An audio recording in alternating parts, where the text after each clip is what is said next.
I think it's really beautiful. I like eating lunch down here and eating picnics. I love this park here. It's just so great to go to. It's hard to believe that there was 300 or 400 feet here beyond this point. I grew up here as a child. We moved here in 1945. I had a brother and 2 sisters, and then the Hanley kids, there's 4 of them, and we grew up back and forth here. It's just a regular little community for us. We were considered to be out in the country. When I was somewhere around 2, my parents started building a house along the bluff. Before my parents built the house, they checked it out with the state to make sure that this land was solid. The state said, oh yeah, we'll guarantee it for 100 years. And we ended up living there for about 6 years until our house went over the bluff. That spring, there was an inordinate amount of rain.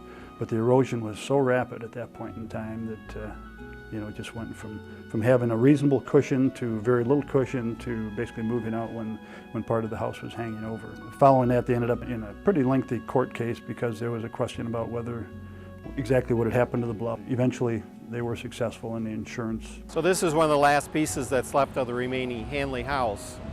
And if you were to go down on the undercover there, you'd probably see the actual floor and foundation because it was a large slab. We were walking through here and everybody was hustling and moving and trying to get stuff out of the houses. And I looked over here at the grandfather's house, and that's when I saw a tree just disappear, a large tree. And I went to tell everybody that the tree went away, and they said, no, just pick up some boxes. Come on, Johnny, just keep moving.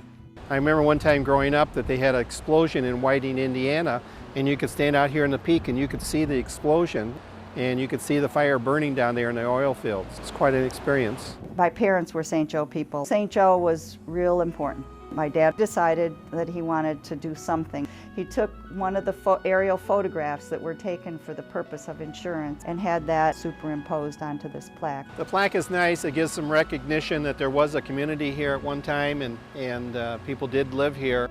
I remember being taken back into that house, and I don't know why we went there, but it was awful for me. It was very traumatic to be in there then because the back end of the house was, it was just wide open. That was the only time I ever felt really violated. I never wanted to live on the lake again. You learn to respect that lake, and I too don't want to live there again either. It's very pretty. It was a very interesting childhood growing up there. It was the only one that we knew. Didn't appreciate it at the time, but you look back and you realize it's a neat story to tell.